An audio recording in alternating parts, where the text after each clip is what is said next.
Hi hello இன்றைக்கி அச்சுக்கு என்னென்ன ஃபுட் கொடுத்தேன்னு பார்க்கலாமா. முன்னாடி நாள் நைட்டே வந்து ராகி ஊற வச்சுருந்தேன். அதிலேருந்து பால் எடுத்து தான் அவனுக்கு ராகி களி மாதிரி அன்றைக்கி பிரேக்ஃபாஸ்ட் வந்து கொடுத்துருந்தோம். அந்த ராகியோட 2 துருவின தேங்காய், கட் பண்ண தேங்காய் வந்து ஆட் பண்ணிக்கிட்டால் இன்னுமே வந்து ஹெல்த்தியாக இருக்கும். எல்லாத்தையும் சேர்த்து அரைச்சி நம்ம தேங்காய் பால் எடுக்கிற மாதிரி வந்து ராகியில் பால் எடுத்து நம்ம அதை வந்து களி மாதிரி கிண்டி கொடுத்துக்கலாம். இதில் தண்ணியெல்லாம் நான் எதுவுமே ஆட் பண்ணலை, வெறும் ராகி பாலே கரெக்டாக இருந்துச்சு. ஸ்வீட்டனுக்காக நான் வந்து கருப்பட்டி வந்து சேர்த்துக்கிட்டேன். நீங்கள் உங்களுக்கு வேணும்னா டேட்ஸு கூட சேர்த்து கொடுக்கலாம். இதுதான் அச்சோட பிரேக்ஃபாஸ்ட். மிட் மார்னிங் ஸ்நாக்ஸ்க்கு வந்து என்ன கொடுத்துருந்தேன்னா, சுண்டல் வந்து அவிச்சிருந்தேன். சுண்டலும் வந்து க்ரீன் பீஸும் வந்து அவிச்சிருந்தேன்.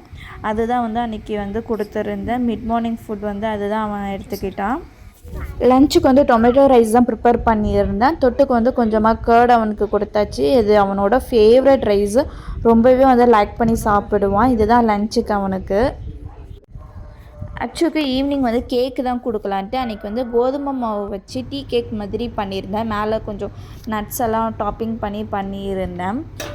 இது நான் மைதா வச்சும் பண்ணியிருந்தேன். அதுவுமே ரொம்ப சாஃப்டாக நல்லா டேஸ்டியாக இருந்துச்சு.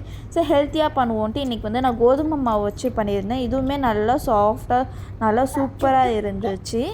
நெக்ஸ்ட்டு டின்னருக்கு வந்து சோயா வந்து ஒரு 10 நிமிஷம் வந்து சுடு தண்ணியில் வந்து ஊற வச்சுட்டு ஆனியன் கட் பண்ணி வச்சுருக்கேன். கேரட் வந்து துருவி வச்சாச்சு.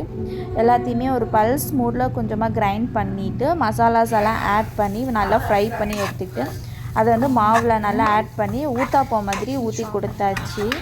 இதுதான் அச்சோட டின்னர். இதுக்கு தொட்டுக்கிறதுக்கு வந்து நான் மதியானம் வச்சுருந்த சாம்பாரே நான் வந்து கொடுத்துட்டேன். இந்த வீடியோ கண்டிப்பாக உங்களுக்கு எல்லாத்துக்கும் யூஸ்ஃபுல்லாக இருக்குன்னு நம்புகிறேன். இந்த வீடியோ பிடிச்சிருந்துச்சுன்னா லைக் பண்ணுங்கள், ஷேர் பண்ணுங்கள். Tata, bye bye, good night. Thank you for வாட்சிங் எஸ் வீடியோஸ்.